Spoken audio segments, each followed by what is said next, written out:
guys, Born Free here, welcome back to my channel. I'm here with Gerald from Core A Gaming, who some of you may know because like his head pops up every now and then in his videos, but generally you'll know his voice, and you know his analysis videos.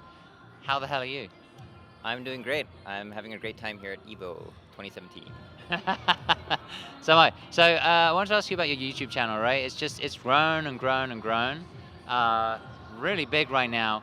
Um, what is Core A Gaming, and what did it start out as, and what did you want it to be initially? So basically, like, I mean, it's kind of an FGC thing. So um, there was a lot of stuff going on, like in the Korean FGC, that wasn't being covered. Obviously, just because there wasn't really a market for it or whatever. And I had a camera, and I knew some of the players, and decided maybe I should interview them and make some content for my scene. So that's how Corey Gaming started. But the analysis videos were started by kind of a different desire. Okay. And the first analysis video I did was kind of like a thing comparing like real fighting to like virtual fighting, like in video games.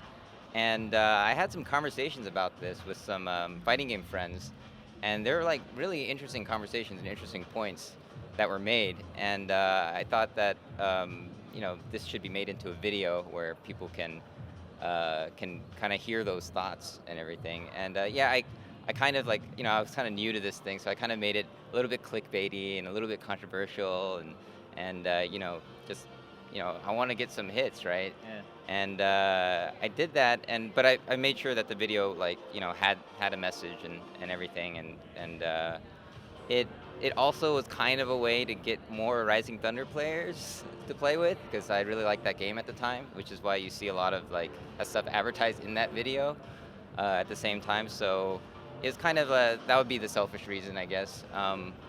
But yeah, the video was received pretty well, and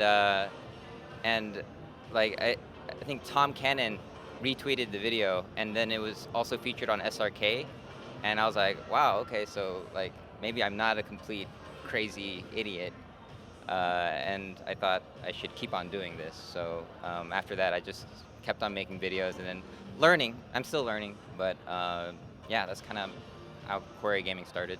What have been some of those learnings that that stood out for you? Yeah, so like the whole like kind of being clickbaity or controversial, or these tactics to get more people to watch your videos, and I mean there's a certain amount of that you want to think about. It's good to think about, but when you get carried away with that, it takes away from like actually making like the content itself good. And ultimately, after like experimenting a lot, I mean, people have noticed my thumbnails and my titles have different names. Sometimes they're like kind of a joke title, or sometimes a serious title with like just like nothing interesting in it. And I just kind of experimented a lot with that, and just realized like at a certain point, like that stuff is important, but if it gets in the way of making the content that you want to make, then you're just compromising.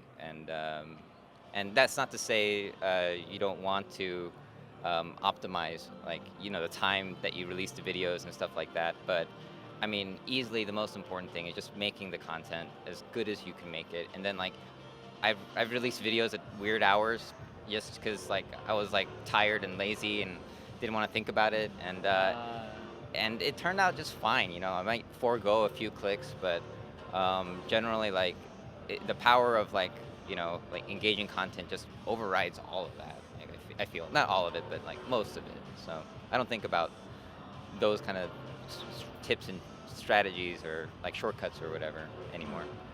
I do. I think about I do. I'm like, has to be at 3:30 p.m. because I can hit the West Coast and the East Coast in England. Yeah, I know what you're talking about, but I think I also live in Korea, so like it's harder for me to calculate. Like I have to like, cause like I have to release it. I have to actually like hit publish. I don't want to do the schedule thing. I don't feel good about that. So yeah, actually, that's part of the reason. Like being in Korea is where just like release scheduling is tough. Usually, I just like if it's like in the wee hours in the morning, then I will just just be like, all right, this is probably a good time. If it's a bad time to be awake, then it's probably a good time in the States. So, that's my guideline for Yeah, that. no, that makes total sense. So let's talk about your history of fighting games. What was the first fighting game that you played? How was that experience? And then, how did you sort of like get get hooked? I guess. So fighting games for me was I have a pretty cliche story for my generation. I played in the arcades. I played Street Fighter 2, and that game changed my outlook on games in general. And I played Guile, like like World Warrior Guile, who was like really broken, but I didn't know what broken or overpowered or balance was. I didn't know any of that. I was just a kid, and I was like beating these grown-ups, and that was like the greatest feeling ever. Like when you're a kid, you're making these grown-ups angry, and they can't get too angry because you're a kid. Yeah.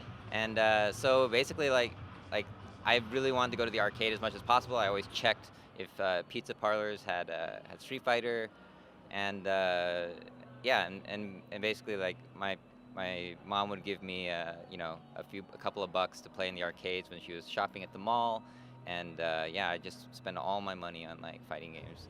Mortal Kombat was also a big inspiration for me. I got in trouble in school actually because I drew a fatality, and yeah, I was sent to the principal's office. So yeah.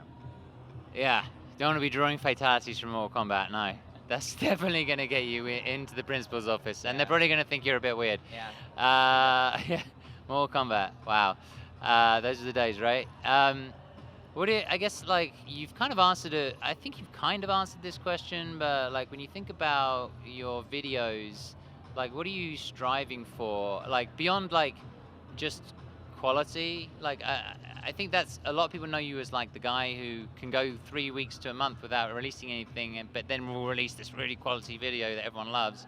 Are there other kind of like things that you're striving to achieve with your videos, a bit, specifically? Yeah, so one thing I try to do in my videos is I'm sure people have noticed, but I try to make it kind of educational. And I know it sounds boring, like education in general. It sounds like school, right? But something I learned about by doing some research and looking at my favorite YouTubers is they have a technique called tangential learning, and it's basically the idea that if you just talk about just some sort of mathematics by itself that's not related to anything, it's just an abstract concept and people don't really care about it, right? Yeah. But if you can take these kind of concepts and relate it to like a real world situation, that's better. And if you can take those concepts and relate it to someone's favorite hobby ever, and it's like actually related, then it becomes super interesting. So I learned this because like some of my favorite YouTubers, like CGP Grey is one of my favorite YouTubers, and he'll just have like these topics that you would think that would be the most boring thing to like learn about, right? And then like one of his recent videos is like social security cards explained, and you would imagine like this would be the most boring video, but then there's millions of people watching it, and then you watch it, you just go through the whole thing, like it just passes like nothing, and then you know about how bullshit the American Social Security card system is, and yeah, and just the power of that was the power of things like that is kind of an inspiration to do fighting games, right? Fighting games are really inaccessible to people, but so is the history of Social Security cards for Americans. But if that guy can do it and get millions of views, then like I'm sure I can explain some fighting game. I mean, fighting game concepts are still video games, so that's got to be interesting. I mean, there's got to be a way to make things like that interesting, but you got to be a little more creative about it. Like and I think like the frame data video I did was like using like concepts from like Star Wars, and active frames are related to like lightsabers and stuff because they're always on, and just explaining it like that, people get those general frame data concepts, and then if they want to learn the numbers later, they can, but just framing it like that, it's way more. It gets a better response from general people, I think. So. I feel like you're gonna end up in game design. Like, I hope you do, because like you'd be able to help with the tutorials and helping people understand concepts. There's actually a term for that, but I forget what it is. There's a specific term for being able to get people to understand concepts easily. But I don't remember. I don't know, teaching. Nah, there's a special term. Okay, I've forgotten what think it of a better term. is. If I remember, I'll put it. Maybe I'll put it on screen. Um, all right, so let's talk about the FGC, because the FGC right now to me is kind of, I don't know, dude. It's there's a lot going on. Like, yeah, obviously there's MVCI, there's Dragon Ball, and the two games couldn't be too contrasting in terms of the way they've been launched to the public. Yeah. There's a lot of bickering, a lot of fighting. There's a lot of people feeling very passionate, disillusioned. There's people who, there's also games that people are celebrating, like Tekken and so on. I feel like it's a real mixed bag at the moment. Like, and it's much more intense than I've ever known it since Yeah. I've been involved. Do you think you know what's going? It's a broad question, but do you think you feel you know what's going on in the FGC right now? Is it I mean, growing pains, or what's going on? yeah, I mean, I wouldn't be able to say for sure, but I mean, I do feel that like this kind of more modern age and kind of foray into esports is like changing things, and obviously people don't like change, if whether it's for the worse or for the better, and it's hard to say right now if all this change is good or bad because it's still new. Like everything is new, and like I went to the panel with Tom Cannon, I think this morning, and he talked about like how when they made the transition from arcade cabinets at Evo to console, that was like there was a huge backlash to that, and that change was very, very unwelcome. And you're basically, like even just playing with arcade sticks, that doesn't really solve the issue, right? Because you got to play it on your lap or put it on some kind of table, and then the table moves, and there's all these things. And at that time, it was like the worst thing ever. But now it's kind of like people have gotten used to it, and that's kind of like, that's all good and normal now. So I don't know. It's probably hard to say exactly like whatever's happening right now is terrible or good in the long run. But I do feel that there's definitely like there's some changes that are kind of at odds with kind of how like the roots of the FGC, and like kind of there's like this grassroots versus like esports thing kind of going on, and yeah, I mean it's a really deep topic, but I think the biggest problem is that there's kind of like obviously there's another incentive. There's money involved, like actual money, not like money match back in the 90s money, but like actual money is at stake, and things like that. And then of course there's sponsors, and I mean these are all important things. But then just like with anything, with music or art or whatever, you're gonna have to start making some changes, whether it's it could be with the game, or it could be with the tournaments, or it can be with whatever, and these changes a lot of them are going to be met with a lot of cynicism, I think.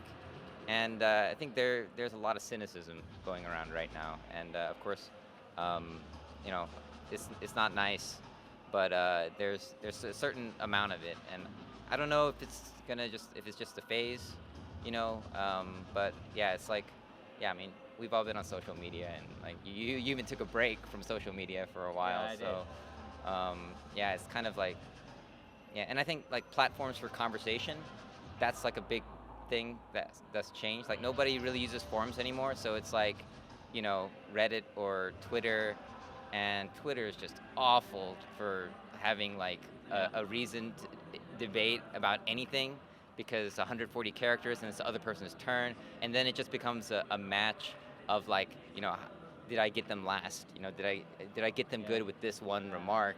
And then there's like zero substance to like, discussion, and then that's like the main way of communicating now. And I think it's an issue not just in fighting games, but I feel like in this 2017 zeitgeist, there's definitely an issue with just having a conversation. Yeah, because it's just all memes now, and basically, yeah, as you say, Twitter. I had to take a break from Twitter and in the end, nowadays, I just say to people, I can't have this conversation on Twitter. If you want to like talk about it, let's talk about it. Pick up the phone or something, like something. Yeah. God forbid we'd ever pick up the phone. So let's talk more about the devs. You talked about esports, but let's about the developers. Like you know, Capcom have released something which has Marvel vs. Capcom, where people have gone, this doesn't look finished. Yeah. And by the way, Street Fighter 5 didn't look finished, and you still haven't responded to us in a year and a half. So why should we trust that this is going to get any better? Yeah. And then you've got Dragon Ball, and they're like, look at this beautiful thing.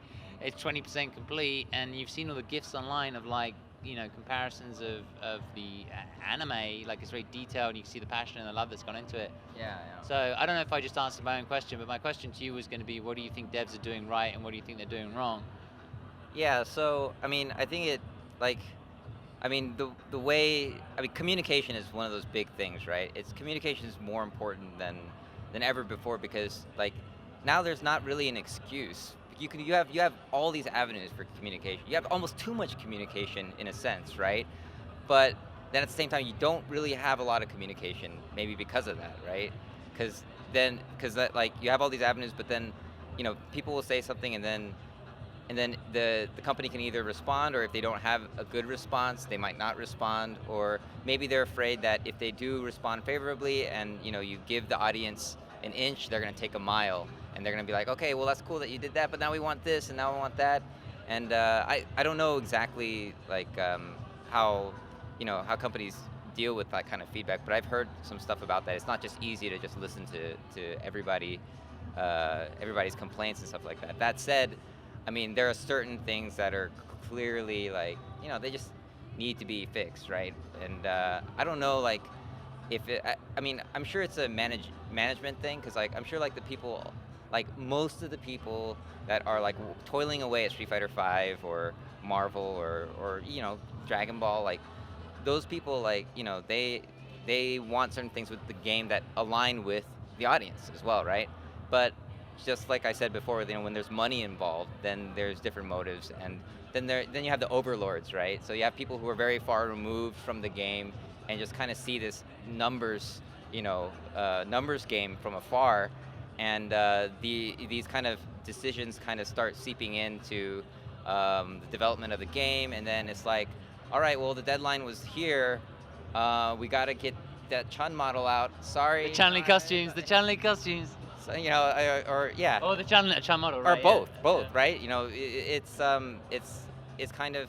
and, like, It's always Chun-Li. yeah, and like I mean, you can't really blame like the artists. Like obviously they're very talented artists. It's just like, but the thing is like if someone dictates like we're gonna spend this much on this art design or art style, then you're only gonna get that much to spend, and then the artists are just doing their best, their damnedest best to like make use of that small amount of money or resources that they have.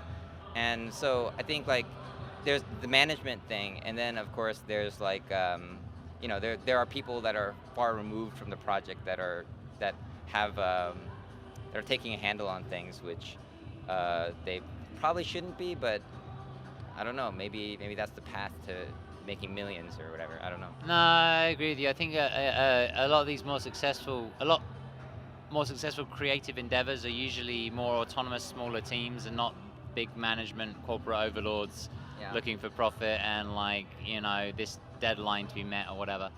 Now listen, you already talked about one of your favorite YouTubers, so I'm going to ask you a couple of fun questions about you and fighting games. Who's your favorite player right now, and who's your favorite player of all time? Of all time. Yeah, Okay. I know that's a difficult question, Ooh, but that's a hard question. I mean, the all-time question would have to be the cliche answer, Daigo. yeah. I'm sure like a lot of people have responded with Daigo, and then people who don't are like, well, I don't want to respond with Daigo, so I'm going to say someone else. But since you asked me that question about like who do you like right now, also, I can say definitely it's Tokido. He just made top 8, so congrats to him. But Tokido is just like, I know you like Tokido as well. I think everybody likes Tokido. I think Tokido is like a favorite among like YouTubers. Or I don't know, I'd say Akuma is like the YouTube favorite, and then I know you like Akuma, and I main Akuma, and I know Maximilian dude, like he loved Akuma's design and played him a lot. So I don't know if you're gonna ask me a favorite character question, but that's like Well, Yeah, Akuma's always my favorite you've character. just done it. Yeah. Yeah, but I mean, I guess it's more about Tokido, but it's relevant because Tokido is definitely a character specialist, and he's like, as soon as like, you know, you can tell as soon as Akuma came out with Infiltration, and he was also Infiltration made his name with Akuma as well. But like, you know, for Infiltration, I was like, I don't really like his playstyle, and like, what's up with his hair, and legitimate complaints, sure, right? But then Tokido, like, just like, I'm playing this guy, like, even if he Yeah. looks like, you know, a potato, you Yeah. know, a potato lion or whatever, it doesn't matter. I'm totally gonna play this guy, and so he has like this really love for the character, and of course his, you know, the way he trains and how hard he works at the game, and you know, it's really inspiring. And you know, he's also like not so you know, he's not so meek and mild either. He can do a pop off. Yeah. He can do almost a villainous pop off at times. You know, doing after a raging demon. You know, he's been known to do the pose. So I think he's just got like, and of course, you know, in interviews we've all heard about him talking about how, like, you know, it's more about just winning, and you know, being being a great player, you know, inside and outside of the game, stuff like that. Just like he's kind Yeah, of like, he's becoming a great role model. yeah, I mean, just he's really hit like all these great points. So, and then a lot of these are shared with Daigo as well, of course, which is why he's my all-time favorite. But yeah, just like if you, yeah, he's definitely like a fighting game player that I would like to be, you know. Sounds good. So Akuma, you love Akuma, I love Akuma, everyone loves Akuma, and I think we all know why, because he's one of the most creative characters in the game currently. And if you loved him before, just because he's, you know, whatever. Everyone has their reasons, Yeah. right? I'm gonna move on. I want to ask you about Street Fighter 5 in general. Do you feel like going from season 1, season 2 to season 2.1 or 2.5 or whatever we're gonna call it, as it's changed? What do you think the developers are trying to do? What are their goals? Yeah, so I mean, we'll never know exactly what their goals are, but they've left a lot of hints, implicitly and explicitly. So, obviously, like, you know, there's the issues with, like, you know, accessibilities and skill gap. In my most recent video, there's it talked about that a lot, of course, but but yeah, in terms of like the direction season 2 is going, it's I don't know. I mean, I've heard some people say that season 2 felt just like incomplete, like they just didn't finish the patch and then they made up for it like later. I've also heard like you know, there was just so much like backlash over the changes that they decided to do, you know, a little bit about it with the season 2.5 change. It's hard to know exactly what they're thinking because there's not too much communication on that front, and I don't know if it's for good reason or not, but we really don't know. So we just speculate, and like it's Do you think they have the? Because do you think they're more? They want to see. A lot of people have said they want to see more upsets. Like they want to. It's more about the viewers. They want to see more upsets. You know, and it's less about the players.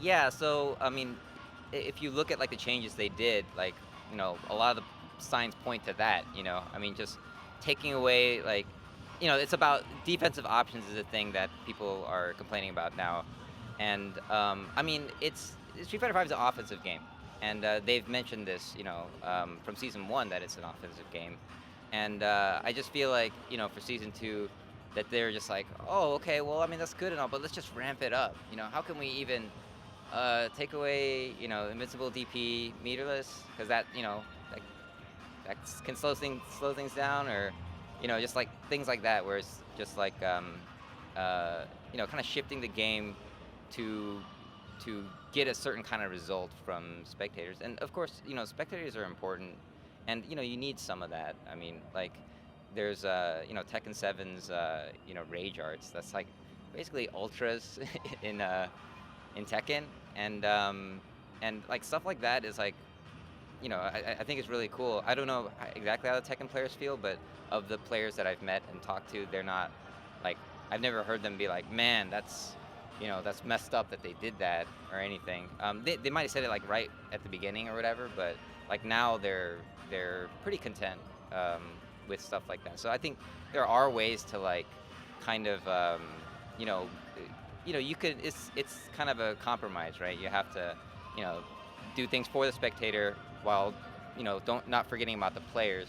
But I don't know if it's just because people are not used to changes like this, but I think people are just kind of a lot of people are kind of shocked by it, and uh, and then the lack of communication also is kind of like compounding this kind of Twitter thing, and there's nobody to be like, it's gonna be all right, it's gonna be Yeah, no, cool. no one's saying that. No one's saying that. It's all the opposite. It's all like, oh, the FGC's dead. Like Yeah. this is the darkest timeline.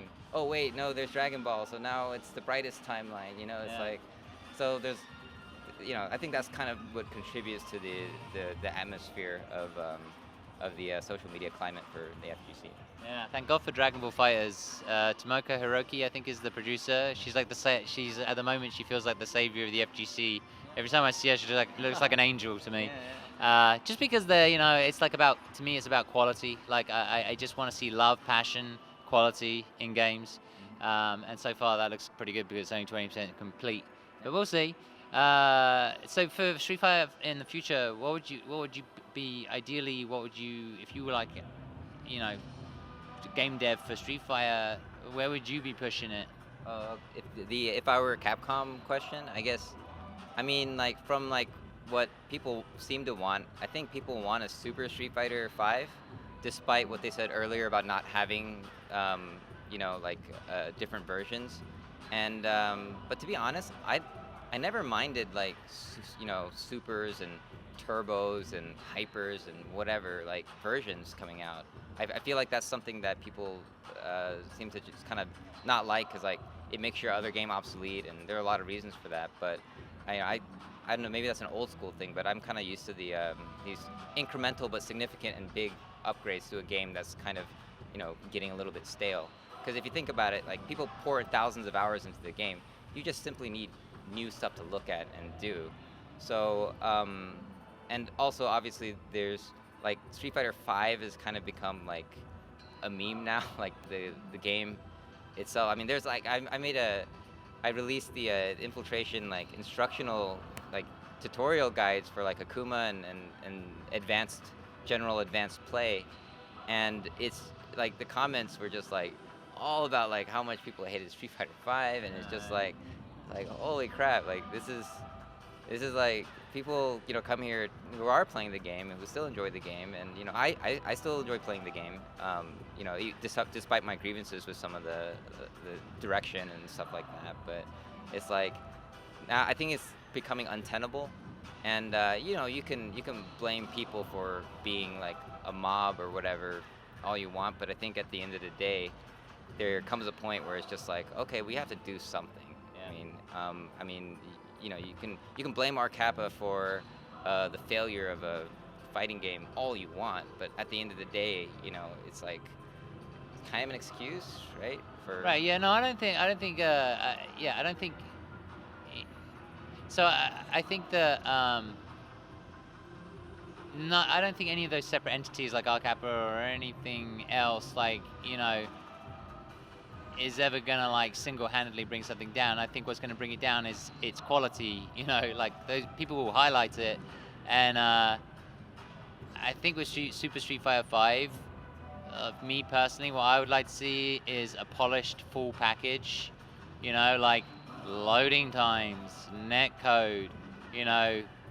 Can I send you a message just to say GG's or ask you like just all that's actually a pretty big one. Yeah. So like I don't know. It seems such as like this game is kind of supposed to connect people, and like one of the things that makes the FGC really great is when you go to like a tournament or whatever, it's just fun to like socialize and talk to people about the game, and like one of the greatest things is like you're playing somebody and they do this thing that you can't figure out, and they show you how they did it and what the counter is, and you're just blown away by this new tech or whatever, just talking about the game and showing people glitches and I think a lot of that is gone in the online environment. It's so sterile. Like it'd be nice to just be like after a match, like, oh man, what was that thing you were doing, and then maybe getting a response, and then maybe you can be like training buddies or something, but that's all cut off. It's completely silent now, and I get like not wanting to have to deal with like, a lot of vitriolic messages. I got my fair share, and when I was in Korea, I got a lot of Japanese messages that I couldn't understand. And I was like, oh, that's good. I don't understand that. It might be something terrible, But yeah, that. Yeah, and also like more stuff, like just more stuff to do for the characters. How they add like supers, or I mean that's one idea. But you could add supers, or maybe a different V skill, or I don't know, like like what they did with Super Street Fighter 4. And I think that Capcom is, there's a possibility that they'll do that. So We don't know because there's no communication, but don't know. hopefully. So let's talk about other fighting games. Which other fighting games do you play, excite you at the moment? And of the games coming in, what excites you? Right now I've been playing Tekken, Tekken 7, because it's a game that I've always wanted to like play and learn, but I just felt like, like in Korea it was out in the arcades for years before it came to consoles. And so I actually had a lot of opportunities to just go, but like, just to like pay credits to like play training mode for like 10 minutes or whatever, like I don't know, if it just, if I want to do training mode, I want to be at home, I can take my time and stuff like that. So I kind of skipped out on Tekken because I was like, I was playing Street Fighter and stuff like that. But now Tekken is out, and there's a lot of resources, and of course there's like Eris and King J with their YouTube channels, like putting all this great Tekken content out, and of course Korea's Tekken capital. So like if I go to the scene, I can see like top level play. You know, uh, I know JDCR and Saint now, so I can ask them stuff. So I mean, personally, Tekken is like a really good game for me right now, like in a lot of ways. I'm at heart like a 2D Street Fighter guy, but definitely I've been having a lot of fun with Tekken, and it's just a game that's it wasn't really that hard to pick up. Like I've like there's scary things like wave dashing and Korean backdash and stuff like that, but I mean it's really not like that hard once you like get into it, and then you see the importance of it. I've been playing Guilty Gear a little bit. Are you playing Akuma in Tekken? So yeah, so with Tekken, I chose Xiao Yu instead of Akuma because like I was like I wanted to learn how to play Tekken, right? So I'm like I wanted to pick like a very like a old school Tekken character, and like she's not from the very first game, but she's like I don't know which game she came in, but she's like been around for a long time. I play a lot of guy characters also in fighting game in general, so I was thinking I needed a waifu this time, so yeah, I just chose her.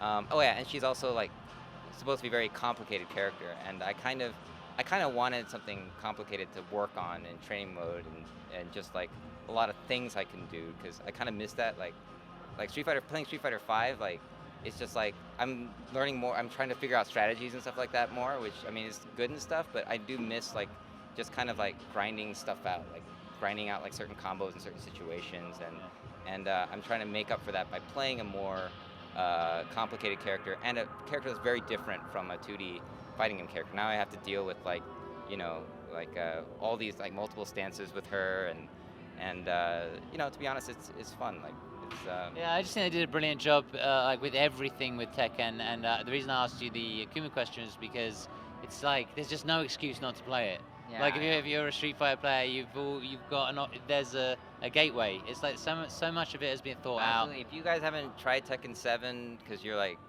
like a diehard Street Fighter person, you should try Akuma in it just to try it out, and like just to see how similar, like how much 2D stuff they brought in to accommodate for the Street Fighter players. Actually, in the next video that I'm making, it's going to be about accessibility, just as a broad topic for learning games. And like one of the things I'm going to mention is how Tekken actually, like adding Akuma and keeping all his 2D stuff and Eliza, that's like a very accessible thing to do, right? That's making the game accessible for other fighting game players, Street Fighter players, namely. But if you look at it, they actually made it more accessible and also increased the complexity of the game at the same time. So if you think of accessibility in like a fighting game, it's like, oh, okay, easy one-button combos, lenient links. But if you look at how Tekken did it, obviously their audience is different for the accessibility, but they made the game accessible by bringing Street Fighter into it, which made the game more complex for Tekken players. So it's like a way to make the game more accessible, not only by not simplifying it, but also by increasing the Yeah. complexity of the game. And you see some interesting stuff with like, I saw some Eliza play. I didn't pre-order, so I didn't get Eliza, but I saw Eliza play for the first time in the Hawaiian suite, and yeah, I was just like really surprised like how they incorporated so many different like styles to a game that's very old, you know. Like, so I don't know. I found that really interesting. And Did you get a chance to play? I'm going to move on. Did you get a chance to play Marvel or Dragon Ball or Erika's game? And got any thoughts on any of those? Are you interested in any of those? I'm interested in all those games, and I want to play as many games as possible, of course. But this Evo, like I was doing other stuff, and like those lines were long. Yeah. Like you know, for like pretty much any of the games, like it's like they're just, and then like even the shorter lines is still like a good amount of time to wait. Even if you have like Yeah. 6 people waiting, that's still like a good amount of time. And so. people do go back and play Marvel, by the way, Yeah, just so everybody knows. Yeah, Like, the same thing happened at Oh, E3, yeah, there's- same thing happened to CEO, Yeah, same thing there's happened here. Tons of people playing Marvel, and yeah, there's just so many that I was like, oh, I'll just wait till it comes out or whatever. I haven't played the story demo. No, where I haven't played the story demo either. Everyone said it sucks, so I'm like, okay, why would I do that and make my impressions like really bad, you know? Yeah, I played at E3. I played this version at E3 and I had a lot of fun. It's actually fun. It is actually fun. I'm not shilling. I honestly got nothing Yeah. in Marvel, but the actual gameplay itself. The other stuff, of course, I'm horrified Yeah. by Chun-Li's face and some of the graphics, but like yeah. the actual gameplay itself was a lot of fun to me. Yeah. I I don't doubt that. I'm definitely, get the game and play it, and then I'll have my opinion like on the thing. But yeah, I mean it's Nice. yeah, a lot of fighting games coming out. Yeah, I know. It's exciting. It's an exciting time. All right, so just a couple of fun questions. Do you play any other video games for fun outside of fighting games? And which ones? So I like survival horror, and I guess it kind of brings us back to Capcom again. I'm playing Resident Evil 7. I'm really enjoying it. Okay. And like I'm really late to gaming, like playing like, just like PlayStation games. I have a PS4, and so like I just finished like Last of Us like not that long ago. Like I tweeted about it, and I was like, man, this game's amazing. And Yeah, it's like my favorite that game. was It's like a so good. generation ago. Like Yeah. that was like from another Yeah. console ago. And so I'm really behind in the games, but I mean that's great for me because like whenever I feel like I have some time to play a game, I'll just like there's just like some legendary game that I didn't play that came out in the past few years, and like I'd be like, wow, games are awesome. And so You so should yeah. play Witcher. Play Witcher 3. Witcher 3, yeah, I've heard a lot of good things about that. At this rate, I don't think I'm gonna get to like all the great games that have come out, but that's kind of good in a certain way because then I can always access good games. Bloodborne's good as well. Just horror survival, action Bloodborne. RPG type of thing. What Yeah. about Dark Souls? I hear a lot of good things about Dark Souls. Yeah, I've only played Bloodborne, but Bloodborne's related to them. I enjoy Bloodborne a lot. I can't talk on Dark Souls, but I need to get into those. I've got a whole bunch of games backlog. I've got to play Zelda on the Switch. So I haven't done that. Yeah. Actually, we at our office we have a Wii U and we own Zelda, the new one, and still haven't gotten around to it. So. Me And it's neither. probably next on my list. Yeah, me too. So what else are you interested in outside of video games and YouTube and fighting games? Like, what other any interesting activities you've recently taken up? I guess something that's different from like video making and fighting games would be I play guitar. So I've been playing guitar for a really long time, and I play electric and classical. I picked up classical later, but I guess maybe I'm getting older, but I'm like playing more and more classical. So I play like old Spanish pieces, and like I haven't been doing it as much recently, but yeah, that's just one of my things that I've been doing for a long time. I'm not really great or amazing, but I have some skills. There's actually you probably know this, but like I found this out when there was a conversation about Desk being really good at combos, Yeah. and musicians. A lot of musicians love fighting games because it's a very similar thing. Like it's repetition, repetition, repetition, trying to find perfection, perfection, perfection Yes. in terms of techniques and combos and stuff like that. So actually, we've interviewed a number of people who've said the same thing this weekend, where they're like, I like to play X. Yeah, I also do play the drums. Okay.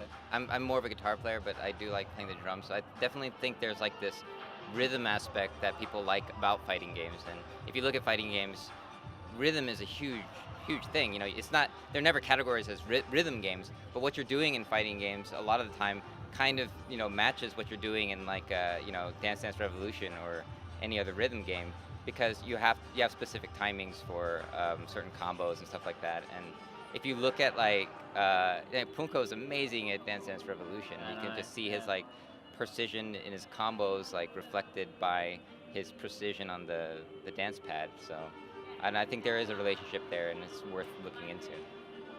You should do an analysis video for sure. I knew you'd say that. I know you have a list like of 100. Is there anything that you wish I'd asked you, or anything that you want to say to the people out there, your fans, your followers? Yeah, I guess thanks for watching all my videos. Sorry they don't come out fast enough, but I'm going to try. And I actually did this. I went on the board, and with my partner in business, we wrote down how I could be more efficient with making content, and wrote a schedule, like what to do on certain days, and you know, script readings, and you know, it's starting to look like, you know, like an actual like thing, you know, like kind of professional, I guess. So I'm gonna try to experiment with that, see if I can make content better that way. Right now I'm making content in the slowest way possible, just like I scrap entire things, you know, because it was just a shower thought. I thought it'd be a good idea, and yeah, I'm not being efficient with content, but I want to ramp it up, and so it gives people more to watch, and you know, I can get more cool ideas instead of just tackling like those big topics. I do want to do like, you know, like the stuff like rhythm game relation to fighting games, like it's kind of the more you know, detailed topics that I don't really get to do because my schedule is so seldom.